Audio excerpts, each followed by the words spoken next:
हरि अनंत हरि कथा अनंता, कहाँ ही सुने हैं बहुविधि सर्व संता। जी हाँ, जब रामायण की बात आती है तो रामायण के हर पात्र की एक अपनी विशेषता होती है और रामायण में हर बार कुछ न कुछ गूढ़ रहस्य सामने आते हैं। उन्हीं में से एक चरित्र हनुमान जी का है, जिसका उल्लेख राम ने कई जगह किया और राम के विशेष अनुरागी रहे। प्रसंग है हनुमान जी की दिव्य उधारी। सुनकर आनंद ही आनंद आएगा। सब पर कर्जा हनुमान जी का, सब ऋणी हनुमान जी के।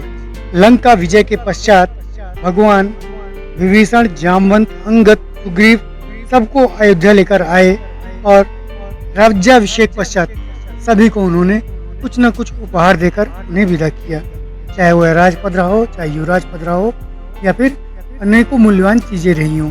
इस दौरान सबने देखा कि हनुमान जी वहीं रुके हुए हैं, तो सोचा कि शायद हनुमान जी को भगवान बाद में विदा करेंगे, लेकिन राम जी ने हनुमान जी को विदा नहीं किया।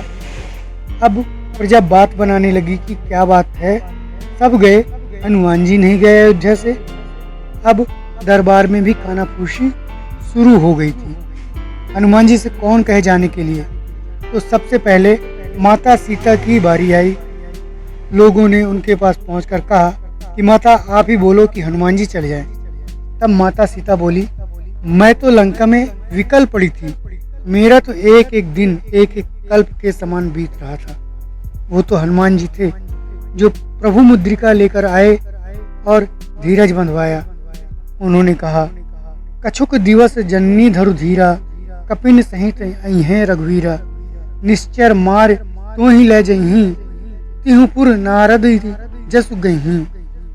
मैं तो अपने बेटे से बिल्कुल भी नहीं कहूंगी कि वह अयोध्या छोड़कर चला जाए, आप किसी और से बोल दो।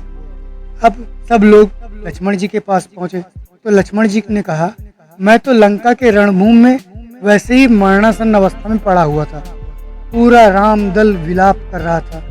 प्रभु विलाप सुन कान विकल भय वानर निकर, आए गए हनुमान जी करुणा मह वीर रस। ये जो खड़ा है ना, वो हनुमान जी का लक्ष्मण है। मैं कैसे बोलूं, किस मुंह से बोलूं कि हनुमान जी आप अयोध्या से चले जाएं। उनकी बात सुनकर तब लोग भरत जी के पास आए, तो भरत जी ने जब यह सुना तो बहुत रोए। उन्होंने कहा कि राम जी को अयोध्या से निकलवाने का कलंक तो वैसे भी मुझ पर लगा हुआ है, क्या अब सब मिल करके हनुमान जी को निकलवाने का भी कलंक लगवा दोगे? और दूसरी बात यह है कि बीते अवधि रहें जो प्राणा, अधम कवन जग मोहि समाना। मैं तो नंदीग्राम में ही अपनी चिता जला ली थी। वो तो हनुमान जी थे जिन्होंने आकर यह खबर दी कि रिपुरन जीत सुजस सुर गावत, सीता सहित अनुज प्रभु आवत। मैं तो बिल्कुल भी ना बोलूंगा हनुमान जी से कि आप अयोध्या छोड़कर चले जाओ, आप किसी और से बुलवा लो। अब बच्चा कौन है? सभी लोगों ने शत्रुघ्न की तरफ देखा। जैसे ही सबने उनकी तरफ देखा तो शत्रुघ्न भैया बोल पड़े, मैं तो पूरी रामायण में कहीं कुछ नहीं बोला, तो आज ही क्यों बुलवा रहे हो?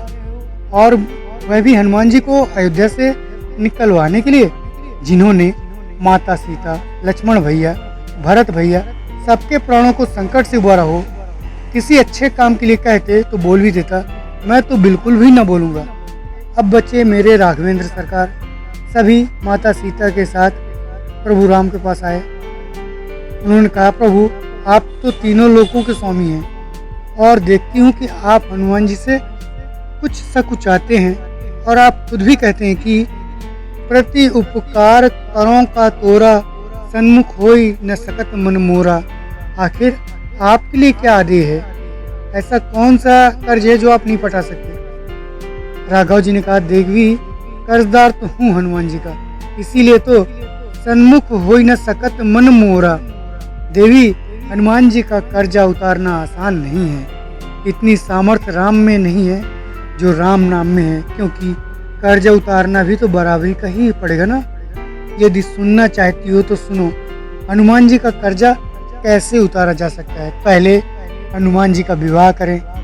लंकेश हरे इनकी जब नारी, मुद्री लय ना रघुनाथ चलें, निज पौरुष लांग अगम देवारी।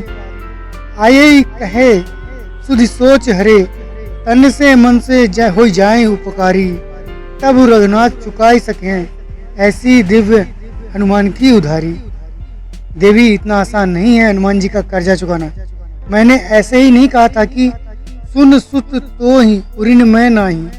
मैंने बहुत सोच विचार कर कहा था, लेकिन यदि आप कहती हैं तो कल राज्यसभा में मैं बोलूंगा कि हनुमान जी भी कुछ मांग लें। दूसरे दिन राज्यसभा में सब एकत्रित हुए। सभी बड़े उत्सुक थे कि आज हनुमान जी कुछ मांगेंगे और राम जी देखते हैं क्या देंगे। राम जी ने हनुमान जी से कहा, सब लोगों ने मेरी सहायता की और मैंने सभी को कोई न कोई पद दे दिया। विभीषण और सुग्रीव को क्रमशः लंका और किष्किंधा का राज्य दे दिया। अंगद को युवराज का पद दे दिया। तुम भी अपनी इच्छा बताओ। हनुमान जी बोले, प्रभु आपने जितने नाम गिनाए उन सब में से एक एक पद मिला और आप कहते हो तैमम प्रिय लक्ष्मण ते दूना, तो फिर मैं 2 पद मांगू। सब लोग सोचने लगे, बात तो हनुमान जी भी ठीक ही कह रहे हैं। राम जी ने कहा, ठीक है मांग लो। सब लोग बहुत खुश हुए कि आज हनुमान जी का कर्जा चुकता हो जाएगा। हनुमान जी ने कहा, प्रभु जो पद आपने सबको दिए उनके पद में राजमद हो सकता है। मुझे तो उस तरह का पद नहीं चाहिए जिसमें राजमद की शंका हो। तो फिर आपको कौन सा पद चाहिए? भगवान श्री राम ने बोला। तब हनुमान जी ने राम जी के दोनों चरण पकड़ लिए और बोले, हनुमान को तो बस यही 2 पद चाहिए। हनुमत सम नहीं को बड़ भागी, नहीं को राम चरण अनुरागी। जानकी जी की तरफ देखकर मुस्कुराते हुए राघव जी बोले, लो उतर गया हनुमान जी का भी कर्जा। और अभी तक जिसको जो कुछ बोलना था सब बोल चुके। अब मैं जो बोलता हूँ उसे सब सुनो। राम जी भरत भैया की तरफ देखते हुए बोले, हे भरत भैया, कप से उर्ण हम नहीं। हम चारों भाई चाहे जितनी बार जन्म ले लें, हनुमान जी से उर्ण नहीं हो सकते। बोलो श्री अवर रामचंद्र की जय, पवन सुत हनुमान की जय। साथियों, यह प्रसंग आपको कैसा लगा? अगर आपको यह प्रसंग पसंद आया हो तो आप इसे लाइक करें, शेयर करें एवं कमेंट्स करें। धन्यवाद।